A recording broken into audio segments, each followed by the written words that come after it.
I'll leave them with you to deal with. Perfect.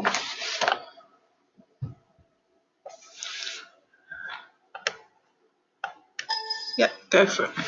Okay. Hi, so good evening, everybody. I think it'd be really useful if we just have a really quick introduction of who's in the room and your experience of dementia, just so I'm not teaching this to because I really believe we all come with our own personal experience, and that's what makes learning so rich, really, so we can share our experiences. So my name's Nettie. I do work for a local charity called Dementia Forward. So my job is working with people with dementia. I'm very fortunate I don't have any family members living with dementia, but most of my friends have dementia. So yeah. Yourself? My name's Pauline and I'm a housing officer. I think I've been on a dementia for before. I forgot about this course, so I might have a result. Let's hope not. Yeah, you emailed me. Yeah. Oh, well, good. My email has gone through then yesterday. That's okay. Good. So housing officer where? Jenny Fields. Where else do I cover? Kenyon Road, Estate, and the villages going out of York up to York, Tadcaster. All right, so we cover York as well, so that's really good. Sarah, and I've just very, very recently got a job with Harrogate Housing Support Officer. So I'm not quite sure. So you haven't been assigned to an area? No, it's just as and when and whoever. So, fabulous. I'm sure, did you do a presentation at Crescent Gardens one time? Yeah, I think we've seen one, Yeah, I think yes, I do. I've done between us, because there was 1,000 of you that went through that training. So between Jill and I, we divvied it up. So you'd have either seen me or Jill at one of those. Yeah. Been on that, but that's the only topic. Okay, so you tonight then is a little bit of a refresher and a great opportunity to ask some questions. You won't, at those official training sessions, be awarded a dementia friend. Are any of you dementia friends? No, so that's great. So that's a bonus you can take away tonight then. And yourself? So I'm Amy, the one that I've had all the contact with. Work for North Yorkshire Sport. We're working, as you know, from the project with loads of clubs and community centres and people in the area to help tackle loneliness and isolation and giving that place for people to come, making it dementia friendly. I do many projects that I've worked with Nettie regarding swimming, about dementia forward, so it's just trying to increase the awareness and really tackle that loneliness and isolation for the elder generation regarding this project. So fabulous, thank you. So we're just going to start off with a little exercise. We don't need to get out of our seats. What we're going to do is, really sorry for those of you on the webinar, but hopefully you will get the gist of what we're trying to do. So we're just going to take a card. So any card randomly. Sorry, they're not card, but pieces of paper on the line. We'll get it Thank you as well. Okay. So I want you to read that card, not out loud, just to yourself. And I really want you to put yourselves in the shoes of that person on the card.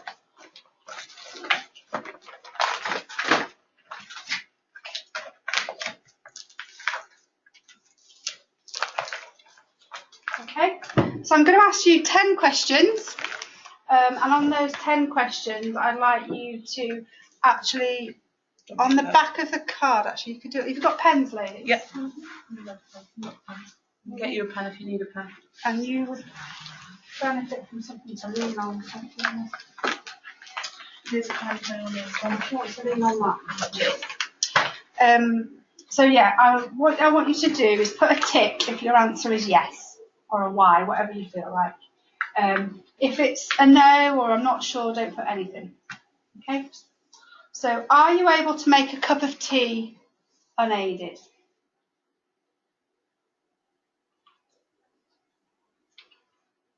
Are you able to do the ironing?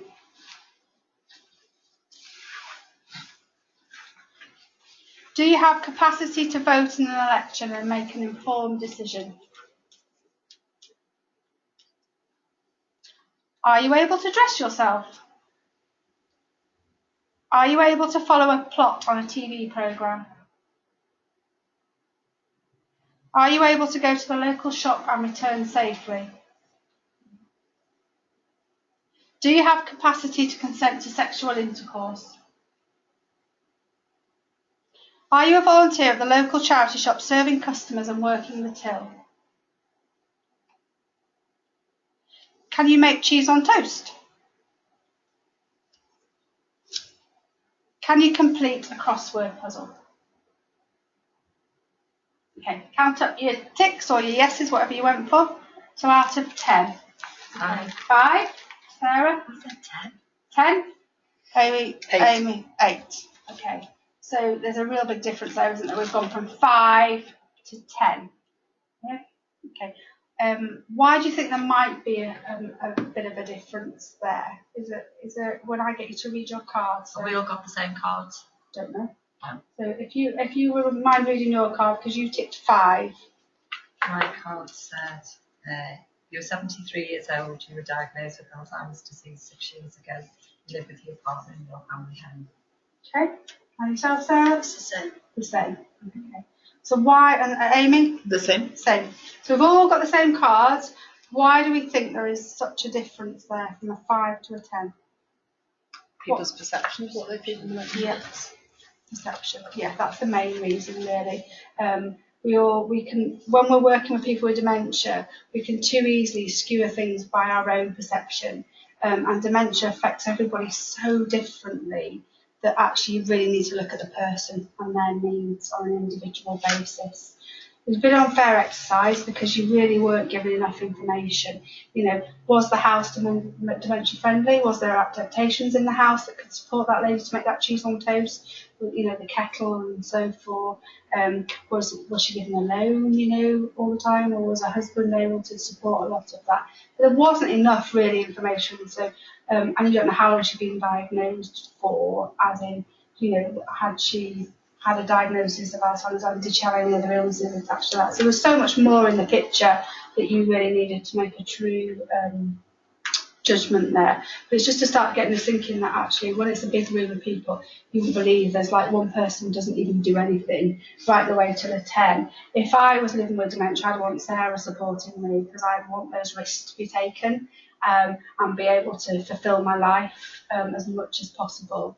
So somebody that's going to tick 10 is, you know, more chance of not, is going to be more of a risk taker and not a chance of de-skilling people.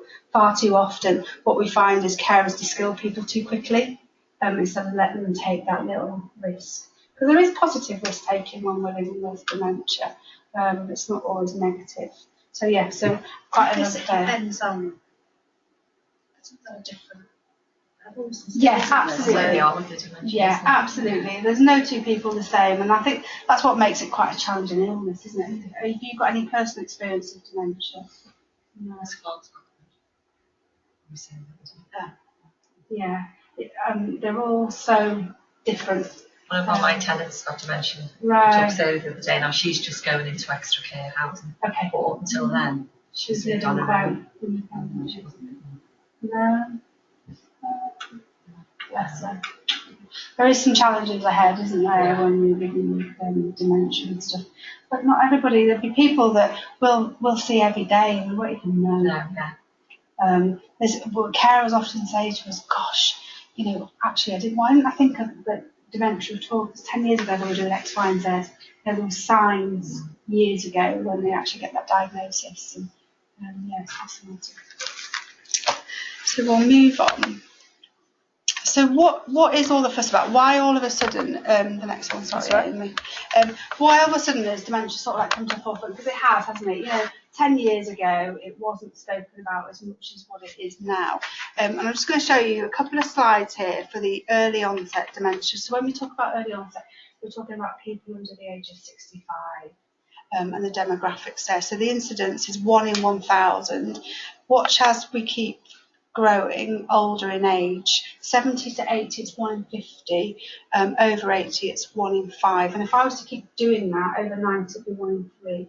So you can see there that age is the biggest risk factor. So no matter what you read in the papers, you know, we read all sorts of, Daily Mail's really good at telling us all sorts. Age is the only concrete evidence that we've got at the moment is our biggest risk factor to getting dementia. So some really interesting stats. There's 850,000 people in the UK living with dementia. They're saying that's going to reach to over 1 million by 2025, which really isn't that far away.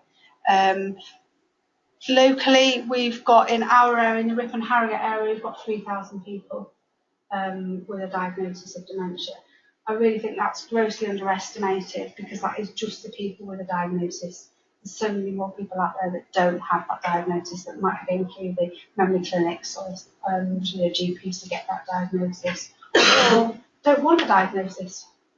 You don't have to have a diagnosis. It's not forced upon you. So some people choose not to have that diagnosis as well. 21 million people have a close friend or family relative with dementia, and the thing that represents 42% of the population. I think it's getting more and more actually. I think those stats now time to be refreshed actually. Those stats came from the Alzheimer's Society in 2012 when they did their report, so I think there's more up-to-date stats on their way. Age, as we discussed, is our biggest risk factor, and babies being born today are 25% of them are likely to live to over 100. We are living longer, we're an ageing society, and that is in itself, we're seeing more and more people living with dementia because of that. And so we're having to put more and more support in the community, hence everything that North Yorkshire Support's doing, other charities out there. 5 years ago, you wouldn't have dreamt of walking into a swimming pool and seeing a dementia-friendly swimming session. But there is such a need for that because we've got more and more people living with that illness. 1 in 3 people over the age of 65 will have dementia by the time they die. So it's quite an alarming statistic there. Okay, so what is it? If I was to say dementia to you, what springs into your head if I ask what to describe dementia, or what words you sort of that comes to your mind connected with dementia? I've come across with dementia sort of the good days and bad days. Brilliant. Yeah. So you might, like you say, see someone walking on the street and look quite normal. Yeah. And I know from tenants I've visited, some days are fine. Yeah. Other days you think, you're dreaming what they say, you didn't bring anything about it. Yeah. So they're confused. Absolutely. Yeah. Definitely. That is really that makes it even harder for people. Driver's license, please. Yeah, that makes it even harder because no 2 days are the same. Yeah. There is good days and bad days, and I think it's a case of, I suppose, getting your jobs. It's working out actually if you do approach on a bad day to actually try again the next day, because it won't be the same as the day that you tried. And if it is, then maybe it's the case of that there's something, some support there needed, either urinary tract infections or generally feeling unwell. Just because you've got dementia doesn't stop you having other ailments like we all do. We all have bad and good days in life, don't we? How rubbish do we feel when we get the common cold? So that will affect people as well. So yeah, that really is. I suppose it's really key to your jobs, definitely, isn't it? To find that good day if you're approaching on a bad day. Anything else? I always just think of memory loss. Yeah. Really. Brilliant. Yeah, memory loss is absolutely key. So it's memory. So it is memory loss. It usually displays itself with a set of symptoms and confusion. So confusion, not being able to orientate you, knowing what time of day it is, orientating the days and the times, confusion around appointments, confusion around people's names, everyday objects, become really, really challenging for people. Also, conversation, so communication becomes really, really challenging, because if you're not able to retain those words and retain information because the brain is not allowing you to, imagine how difficult communication becomes. And sometimes the phone is quite a barrier as well. Because it might not be the dementia, it might be that actually that day they've got to put the hearing aid in. So it's not the dementia that's stopping them having that conversation with you, it's the fact that they forgot to put the hearing aid in, or the batteries need changing on the hearing aid, or things like other glasses as well. If you're asking someone to read something, they might be able to read it perfectly, but actually wear glasses and forgot they wear glasses, or not had a prescription changed for 10 years and their eyesight's changed. All those things will play an effect as well. So I think it's really important not just to think dementia is the barrier sometimes. It's those things that can quite easily be sorted out as well. So it is progressive, unfortunately, and it's usually reversible as well. There's a really funny type of, not funny as in haha, but there's a dementia called corticos dementia that actually is down to alcohol, so it's related to alcohol. So if people cease the alcohol and get the right course of treatment, it can be plateaued and halted. But it's not a true dementia in the other senses of dementias. So, and how it affects somebody, like you've said, how it affects somebody is really individual and how far it progresses. And the big part that we play in the community is if we can maintain people's well-being, it will have a positive effect and hopefully keeping people in their homes a lot longer. Especially as people are getting diagnosed a lot younger now as well. You know, they're not all the little old ladies or little old men that you see. So we haven't got the appropriate care facilities out there in the community. You know, I think nothing worse if you try to put me in a care home at my age, you know, with, and there is people with dementia my age living in the community. I couldn't think of anything worse, sitting in a winged armchair in a care home. It's just not suitable. So yeah, so that is something you need to look at as well. So there's lots of different types of dementia. Are you aware of the different types of dementia? There's over 100. So when we talk about dementia, we talk about it as the umbrella term, very much like cancer is an umbrella term, and underneath it there's 100 different types. So you've probably heard of Alzheimer's as the most common type of dementia. Vascular dementia? No, vascular, and then frontotemporal lobe and Lewy bodies. It's really probably not important that you know the types of dementia because they all have similar symptoms, but the course of treatment will be different for all of them.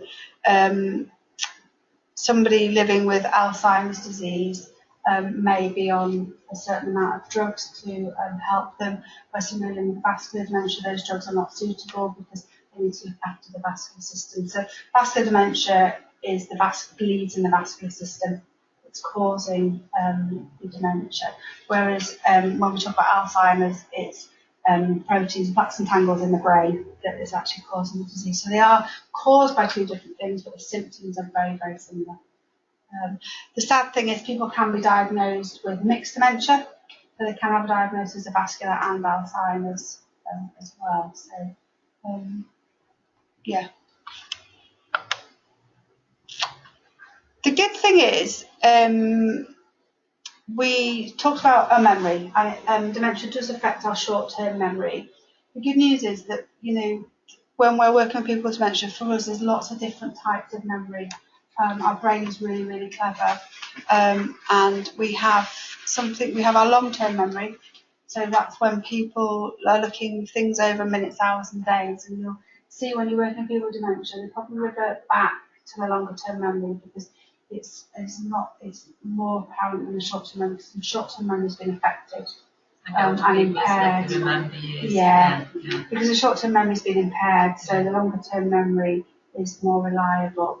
So it's not that they want to keep telling you about what happened 20 years ago. It's because that's what's there, and that's what's easy to have that conversation with you regards. We have something called our episodic memory, which when we're working with people with dementia is absolutely a fantastic resource. So if I try and demonstrate with you, have any of you been to a wedding or an event that you remember the date for last year, a special occasion? Last year? Yeah. What's the date? 5th of August. 5th of August 2016. That's testing me. 2016. So if I asked you, Sarah, what you were doing on that day, 5th of August 2016, no? Would you know what the weather was like? No. Probably really. No. What you had for tea? No. So if we asked you, what was the weather like on that day? weather was lovely. It was a Saturday. Yeah. The weather went from Liverpool. Brilliant. So that's really nice. And do you remember what you had to eat that day? Yeah. What did you have? Chicken. Chicken, brilliant. Yeah. It was barbecue. There I you had go. chicken. So, Yeah, there you go. I bet you even remember what you were wearing. I do. Yeah, exactly. So, and that's because you've chosen, it was a special day, and you've chosen to wrap that in an episode in your memory. And if I was to ask you in 3 years' time, you'd still have those memories. And I bet now, as you're sat there, there's more of those memories coming to the forefront about that day. And we all have those. We all have those episodes wrapped up, and a lot of emotion attached to them. So it's a really great tool when you're working with people with dementia, to actually look at episodes in their lives and really have that conversation and reminisce. Does that kind of remember that relax? Does it free the memory up a little bit more, or does it not work like that? No, it depends on, because life's not great all the time to us, is it? It depends what memory it is. We all have sad memories as They well. go really back to like if they were really ill, when they were married, the day they were married, they would remember that rather than something that happened last week. Yeah, absolutely. Yeah. So I would say it's no good asking somebody with dementia, that lady you go and see, no good asking her what she had for breakfast, because she probably truly won't remember. But she'll probably tell you it was wrapped up that she's had cornflakes for the last 50 years. So she'll just say, I had cornflakes for my breakfast. When actually that morning, somebody else might have come in and actually given her a bacon sandwich. She'll tell you she has cornflakes. She can't retain that information in her memory because it's impaired, the short-term memory. So she's using past memories to answer. Yeah. So it's very much. It's funny because she does. Yeah. I said to you, didn't I? She was telling me she used to work in an abattoir. Yeah. All about it because she's got food everywhere. Yeah, and she will, because she's using her long-term memory to make sense of this world she's in now. So is that a deliberate coping mechanism then? If somebody asks you a question and rather than going, I don't know, can't remember, or is it? In each individual, it might be. Yeah. Yeah. Humour. A lot of people use humour to try and continue that relationship with you and that conversation. So you might have a conversation with somebody and they might just laugh and say something, and it's a way of communicating with you and keeping that conversation. But definitely, long-term memory, she's using them to still make sense of the world around her when it's probably all very, very confusing, and not being able to relate using a short-term memory. So things that are still really depth inside a long-term memory to be able to do that, which can cause quite a lot of challenges as well. So we do have a semantic memory. Mine's absolutely useless. I'm rubbish at skill, but some people, their semantic memory will be really impactful, really, really good. Dementia fascinates me. We have worked with lots of people that they're all very different. Somebody that really struggles with communication, but give them a Sudoku or a crossword to do, absolutely no problem whatsoever.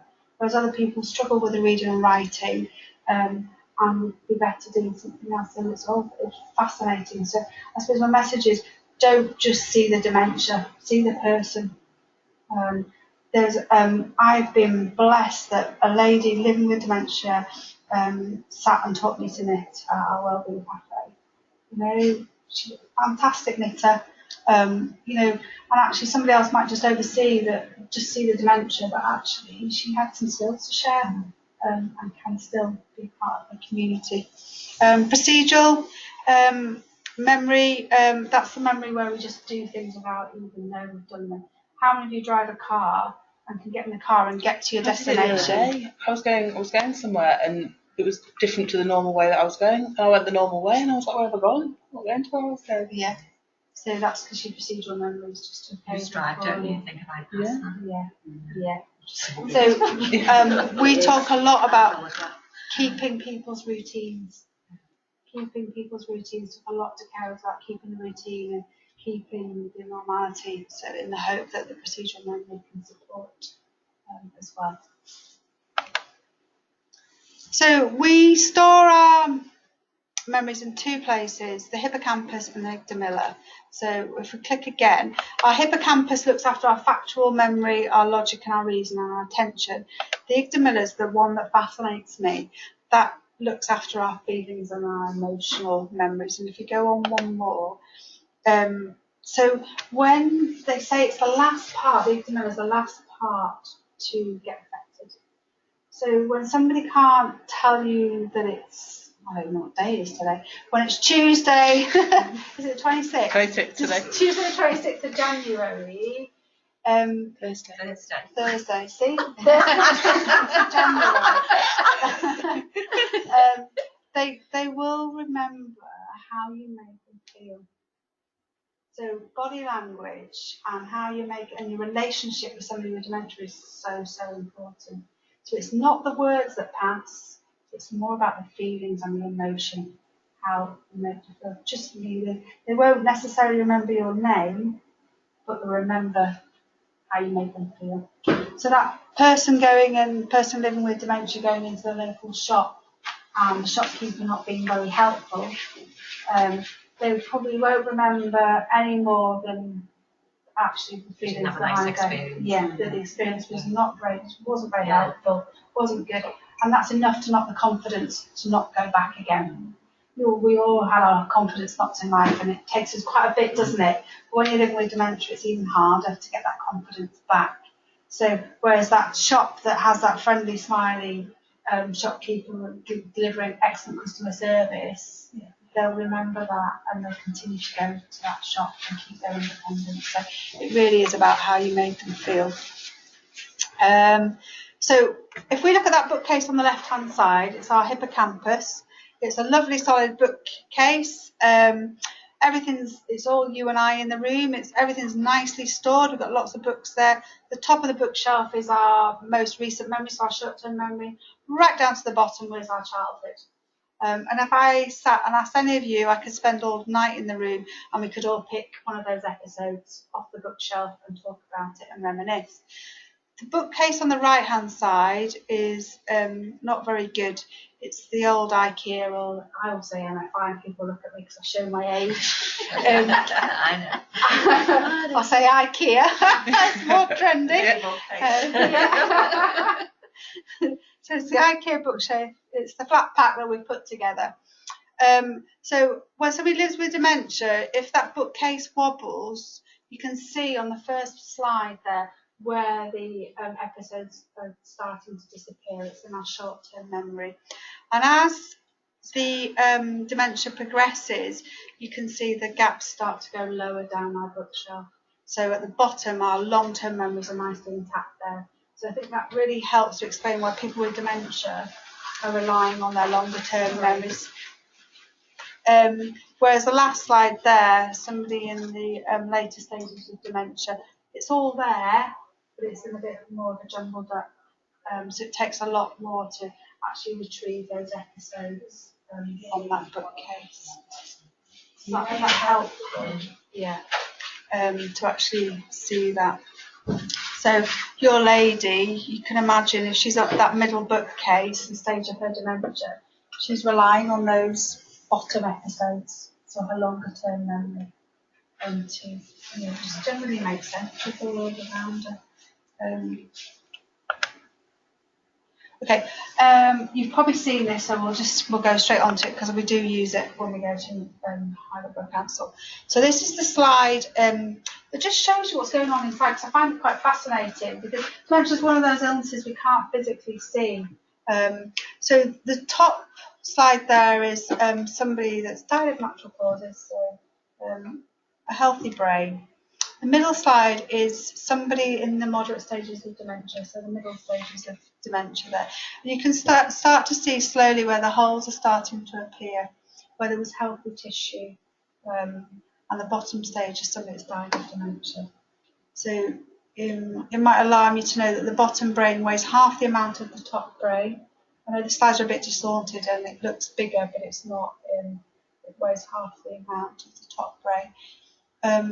And I was, well, it's no wonder, is it really, when part of our brain it can't get those signals across the frustration of, one part of your brain knowing that you're thirsty, but you really can't communicate to the other side that says, can I have a drink, please? So frustration that brings. So when you're working with people, you'll see that actually word finding, it's almost there, isn't it, at the tip of their tongue. Frustration of that, because everything's not packed in the brain to actually give those signals to be able to express that communication. So how does it affect the person? I think we're starting to get the picture now, isn't it? It really is. For us, it's the everyday tasks in the community that people find a real challenge. The stuff that you and I take for granted. So getting up in the morning and remembering to brush your teeth and, brush your hair, and remembering where your clothes are, and, what's, and actually right down to actually putting the right suitable clothes on for the weather outside. We take all that for granted. But when you're living with dementia and a memory impairment, that can be really challenging.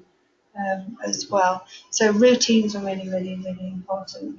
Carers will often lay clothes out on the beds and keep that routine to make sure you encouragement and wear the toothbrushes in the bathroom and gentle prompts and the reminders. So loss of independence. You imagine if you're struggling to do your everyday tasks, you can soon quickly lose your independence. So it really is about maintaining people's independence. The more we can do your jobs, are fantastic in the fact that the more we can keep people in their own home and their own familiar surroundings, they are going to be able to live well with their dementia for a lot longer before they have to look for the care home and residential care and fully supported care that's out there. So changes in behaviour, loss of inhibitions, changes in behaviour, mood changes. It is an illness that does sometimes do that to people. Motivation. We don't always think about the extra things that dementia brings. So just motivating somebody. You can imagine if the world's a challenging place, it's going to be much easier to sit in your own home, in the comfort of your own home in your chair and not do anything, than actually face the world out there that can become a real challenge. So anything we can do within the community to make it more friendly and dementia friendly for people, the better. So, if somebody's been a great swimmer all their lives, and actually what's stopping them is when they get to the pool, it's just too much. There isn't somebody at reception guiding them to the lockers, or looking at that. Even the locker used to be a challenge for people. I know we've done some great work, but actually knowing that there's a dementia friendly session, you're going to feel much more relaxed, much more confident to actually continue to use that pool as well. So strains on relationships do change. No longer is it son and daughter sometimes, I'm sorry, son and daughter, mother and daughter, daughter that becomes a carer, and often sometimes a young carer with their own lives as well. So it's really husband and wife relationships, can be a real challenge as well. And then we've got the risk of isolation, not only for the person living with dementia, but the carer as well. They're having to suddenly maybe given up going to their local WI or the hobby that they wish to do because they've got somebody at home that's dependent on them and got some caring needs there as well. So it's a whole package. Perception as well. Perception is a real thing. When we're looking at people with dementia, the way they conceive things with distortion in the brain, memory impairment as well. So a glass of water. So if you imagine a glass filled with water, somebody with dementia might actually know there's water in there because the brain's not seeing that there's water in that glass. The black carpets in shop doorways?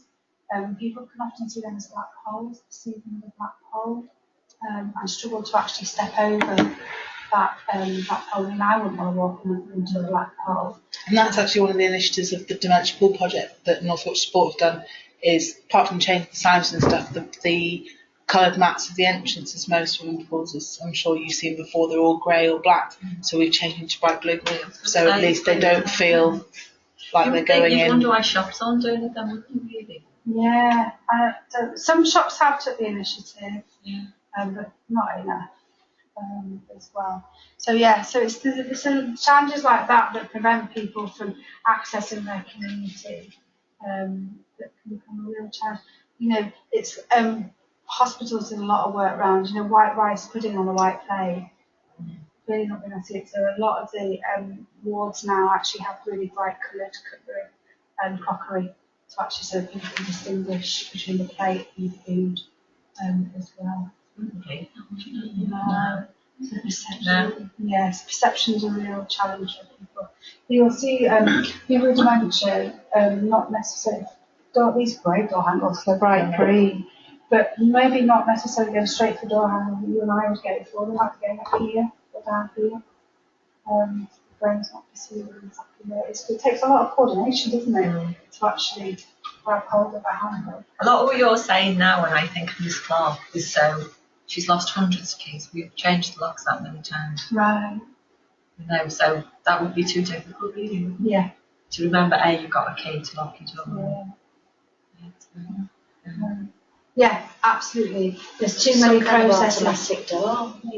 There's too many processes for her to actually go through. To actually get into her door. And keypads would be just as bad because trying to remember remember on the keypads would be a real challenge. I think she is, because now when you think about it, she can't stay with. She's independent. Right. There's food everywhere. There's flies everywhere. She's done well to stay as well. You know, and she's going into extra care house, and so she needs some extra support. Yeah. It's a social worker's doing a great job to go in there and within weeks. It's very Gemma, isn't it? So she was saying that she used to be incredibly particular, didn't she? Very clean and very everything. Yeah. She definitely was. Down. It's gone out since I've known it. You've seen it over time, but like when I went with Holly, so I was probably, and I said to her, why is the ham on the floor? Is it, dear? Oh yes, it is. We opened Gemma opened the window one time and all the supplies it was we were on. Didn't bother her, and she said to us, I worked in an abattoir. Yeah. You know, it was like what you know. So it's comfort to her. Yeah. Because the surroundings are what she knows. Gemma said it was just when you were saying about plates and things like that, she was eating out of a pan with flies in. So. Well, perception. Yeah, must be. That's fine. Yeah. So would she maybe not been able to see the flies then, or? Possibly. Or just not register that it was an issue, or is that an ex? I don't know that meeting the lady. I wouldn't. But is that something that would be a possibility? Yeah, possibility. The lady's had a past working in an abattoir, so they've been around it all the time. Yeah. So to you and I, it's not the environment we've been in, but she has. That's the environment she's used to. So, you know, a bit like I like freak when there's flies in the house. Well, obviously, it doesn't bother her. You know, and it's something. It's a familiar surrounding and an environment. So yeah, but challenging. And the money, tons of money in her handbags. Yeah. And she's got lots of money, and that was one of the big risks about her. She's vulnerable then, isn't she? She inherited a lot of money, Yeah, very, very And every vulnerable. time we asked her, because obviously they had to find out, you know, the money fluctuated from what she had, and then she'd say, but, because I was saying, people taking the money, let's give it to them. Yeah, she's a very, very vulnerable lady. As well, because, sadly. And she probably won't even remember she's withdrawing it. From her bank, she probably so it becomes very, very vulnerable, and you know, there's some nice people out there in the world as well. So how does it affect the carer? If there is a carer, there's not always a carer, you know, but sometimes people are living on their own and don't have family members. But if there is a carer around, it can be 24/7 round the clock caring job for people. Lack of stimulating conversation. It's okay for you and I probably to hear the same conversation 5, 6, 7 times. But imagine if you were living that 24/7. it can become quite challenging. Lack of social interaction. We've talked about that. People often give up their own hobbies and interests, and because they're caring for somebody with dementia, it can put massive strains on that relationship as well, and they become isolated as well. Carers often tell us that friends just drop off and just don't bother coming around anymore, which I find really sad, and that's probably because of the lack of education and the knowledge, and rather than saying anything, they stay away and say nothing. So yeah, and loss of a lifetime partner. Dementia does change people, unfortunately.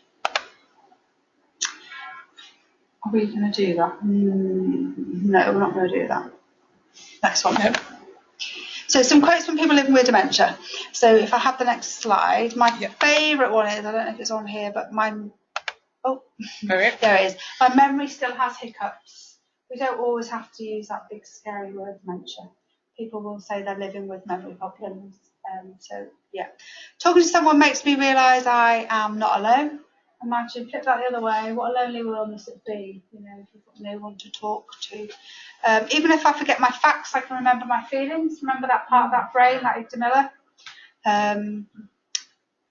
Imagine if you'd gone there into, we'll call her Mrs. A, if you'd gone into Mrs. A's house with a completely different approach and got her heckled up, you wouldn't have got to this stage because she just refused you and closed the door. So it really is about looking after her emotions, and I'm sure you've had some very sensitive times where you've probably had to tread quite carefully and quite sensitively to get to the stage that you've had, and it's been probably a lot of key players in that as well, to get Mrs. A to her extra care housing. When I try to remember something, it goes further away. So I think we can all relate to that. When we're put under pressure, the key thing we're working with people with dementia is not to put them under pressure.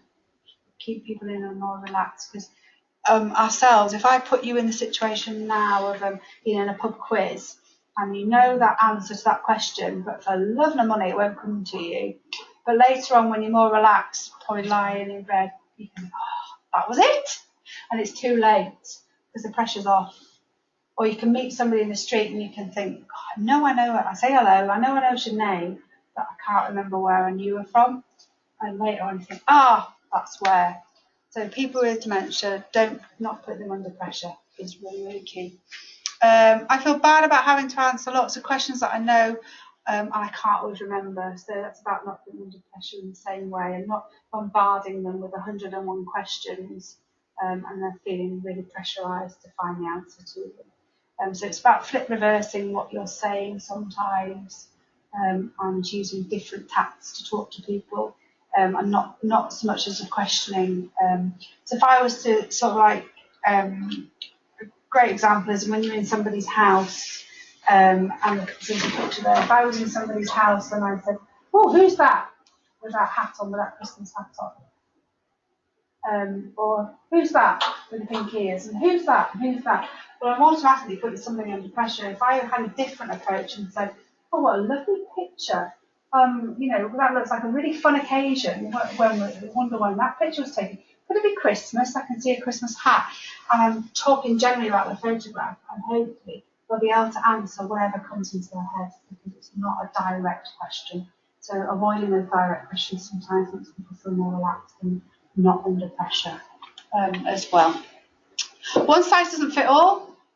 So we've talked about that. Not everyone with dementia is the same. We're all individuals anyway, aren't we? We all have our little foibles ourselves, and we're all individuals. And also, quite rightly, you said people have good and bad days. So if somebody's having a bad day and you generally feel it's because they're having a bad day, try and approach on another day or a different time of day. So I'm not an early bird person generally. So actually it might be that they're not an early bird person, or later on the day might not be so good for them because it's time people always have a nap around that time. So different times of day as well as different days can be really, really useful as well. My shopping list, if you've got dementia, you need to be old, you've got to be very confused, you're not able to communicate, you live in a care home, you need lots of help, you're aggressive, unaware of your condition, and you're not able to feel. I think it's really not like that at all. There's people in North Yorkshire in their 40s living with dementia. They're not very confused. We've talked about that. Those people have really lucid moments and are not confused all the time. Good and bad days. Not able to communicate. We can all communicate. It alarms me. There's something like, is it 95% of our communication is not verbal. Only 5% is through words. So we communicate by our body language more than our spoken words. So we can communicate. We can communicate through activities, and that's why the community is so important. All the clubs that are out there through activities and things. Live in a care home. I think you guys know they're not in care homes. They're out there in the community. Need lots of help. People with dementia, it's not helping, it's support and for us to understand the illness a bit more and put the right support out there in the community, which is really slowly. We've come on reams and bounds in the last 5 years. It's amazing what's out there, but we've still got a lot of work to do. It's just touching the iceberg, really, because looking at the stats, by 2025 there's going to be an awful lot more people. So Amy's 2 sessions of dementia-friendly swim, might need to be 5 by 2025. So there's an awful lot more out there needs to do. Aggressive. People aren't naturally aggressive. You don't get dementia and just become aggressive. I think the aggression 9 times out of 10 is frustration. I've not been able to communicate with you. There is some people with dementia will have aggression, but it's more likely to be frustration and not being able to communicate. I know yourself. How frustrated have you ever become in life when you've not been able to get your message across and not being able to communicate? It might be when you've taken something back to a shop and you're wanting a refund, or you might be taking something back because there's a bit missing in the shop and they're not really getting you, or your bill's wrong, or any time in your life where, for me, it's whenever I go anywhere abroad and I can't communicate what I want on the other side. And I find myself becoming quite frustrated because they just look at you as if to say, blimey, you're in my country, you can't even speak a little bit of my language and you're expecting me to know what you want. So I get a bit louder and I start pointing, and it just makes no difference. It's the same people with dementia. It's usually frustration.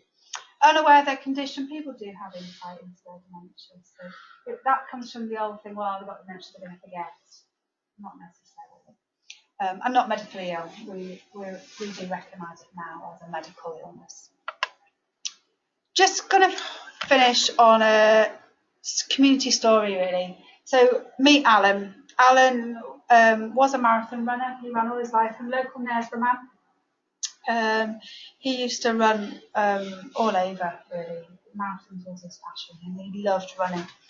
And unfortunately, he got dementia. But that was fine. It didn't stop Alan. He continued to run. It wasn't affecting his running. You can see a really fit, healthy man there. Until what happened was Alan's dementia progressed and he was getting lost.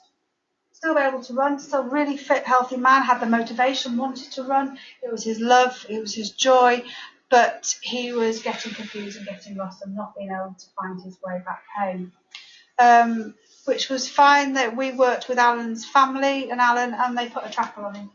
So he'd go off running, and his wife would be able to see where he was on the laptop, and if he needed to get a lift home, she was able to go and pick him up and bring him home. That happened for quite a while, really good, because poor Sheila wasn't a runner, so couldn't go out with him. And there's no way anyone was going to keep up with him. So Alan was great. He did that for an awful long time. But the next challenge was that he was becoming struggling with his perception of road safety. So he was not being able to judge the cars and the road traffic and things. So he was actually becoming a risk to himself and the other road users. So he was brought back by the police on a number of different occasions. So that was the end of Alan's running days. The family decided that actually Dad needed to hang up his running shoes. Alan didn't make that decision. The family did, because obviously Dad was really precious to him. We didn't want him getting run over, and also the risk to other road users. So you can imagine having a conversation with Alan. He didn't retain the information. He still wanted to run. He had the urge to run. I'm not a runner, but runners tell me there's something inside you that makes you need to do that, and the adrenaline and the fix you have. So Alan, you can imagine within a week of Alan not going out and doing his run, he'd ran all his life.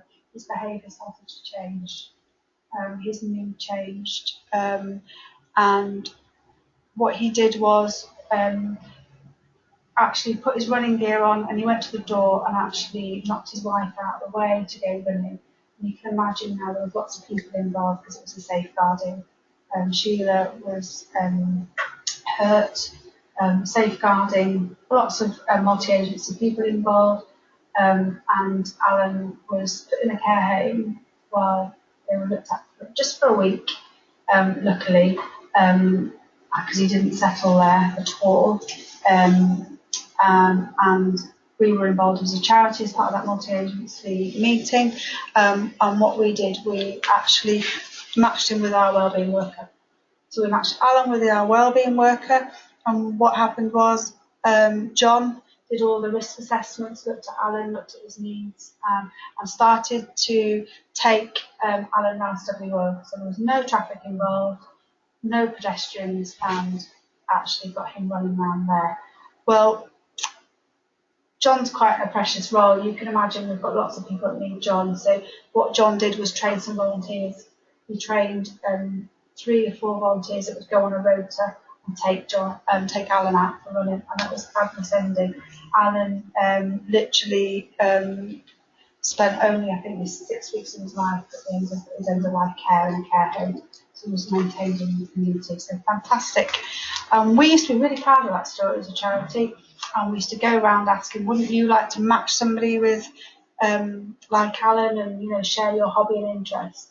Until the Prime Minister launched Dementia Friendly Communities back in 2012. Now our question is, where were his running friends? Why did it get to the stage of crisis for that family? He was part of a local running club. He was part of a local running club, and also nationally as well. That's where Did anyone ask them? We haven't asked him, no, but we've talked to his wife, and she said it was the stigma.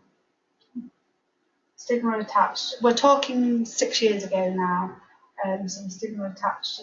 Just the lack of understanding. Yeah. They just presumed because Alan's got dementia, he didn't need to go running anymore.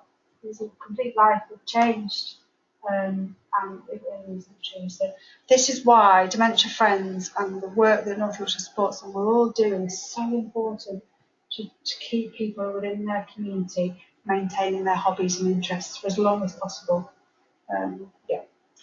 You could have found someone within there, wouldn't you, as well, who would, Do you know, it's Simon's work, one of Amy's colleagues. It's fascinating because he's had a tough job going into golf clubs, and there's not the acceptance. I was going to say, I think there'd be more stigma in a golf club than even there isn't a running club. I don't know why, but there's a lot of stigma out there still in these closed environment clubs. So I don't know why. It's really, really quite challenging. We've whenever our Admiral nurse I know has spoken to quite a lot of different organisations when dementia is being mishandled with one of our clients and things, trying to reduce that stigma and open up people's eyes. So we're just going to do quickly, just before we finish, we're going to do our little bit of bingo to get our Dementia Friends badge. So hopefully throughout the night we've learned everything that the questions are. It's a test for me, because if I haven't told you it throughout the night, then I failed myself. So we're just going to run through these. What I will do is give you the bingo cards, ladies, so you can look at the answers on the bingo cards. And we'll just do it as a team. We'll just shout out. Just give me the first one by pressing the wrong button. If no one saw it. So the answers are all on there. So so dementia is not a natural part of. What do you think the missing blank is? Aging. Brilliant. Hold on. Do you want us to do anything with this now? No, we'll just so you can see that, yeah. Dementia is caused by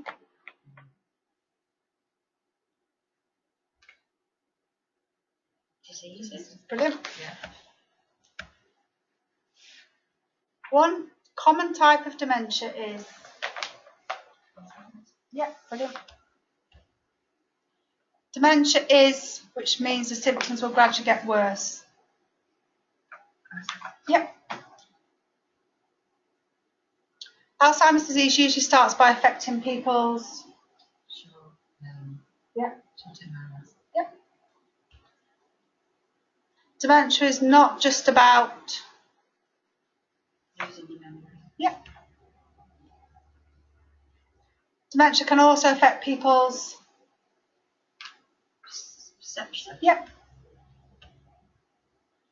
People with dementia can still. No. Community. Yep. One in. Yep.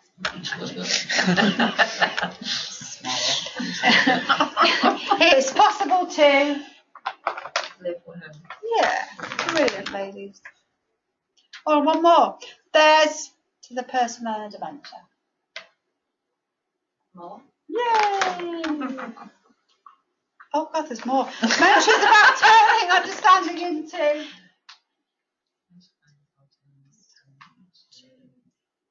Action. Yay! There you go. Brilliant. I think you're aware of this resource because you told, but there's a free e-learning program which is really quite useful. I think the council took the email around. It's the Open Dementia program. It's used by a lot of NHS and a lot of people. It's about 14 modules on it. One module around communication is really useful. So if you were to do it, I would really recommend the communication module. It starts you off by going much more in depth about what dementia is, right away through to the bottom. And that's that. Yeah, if you just googled the Open Dementia program, What was the last bit? yeah, or if you failing that, if you just googled the Open Dementia program, it would literally give you the. And like I said, if you've got any further questions about anything like that, you've got my contact details, and I can obviously ask Nettie or if anything about clubs, sports clubs, community centres. So, housing, keeping well and like swimming at the gym, does that help? Yeah, because it's all about it's about keeping it, how well it's like topping up your well-being. I kind of explain it as in if every year we have a family holiday and we go away, if we're lucky, 2 weeks in the sunshine as a family. Now, I hope that 2 weeks in the sunshine keeps me going to the next annual holiday. Yeah. But I can look back at that and know that somebody living with dementia needs it topped up regularly, their well-being, so topping up how they're feeling. So in between that, you know, how miserable would we all be if we didn't do the things we enjoy doing? So even meeting with friends and socialising with friends, you know, keeping it regularly doing is so important. Because we still need to look after our general well-being as well. So swimming, just all sorts for us, doesn't it? As well as, you know,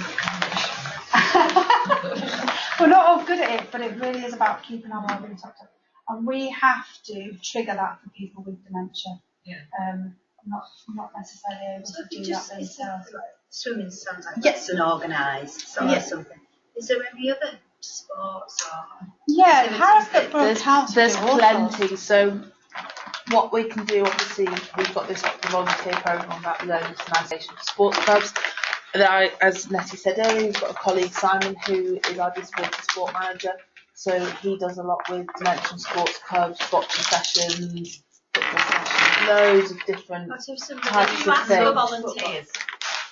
Do you ask for help with running or anything like that?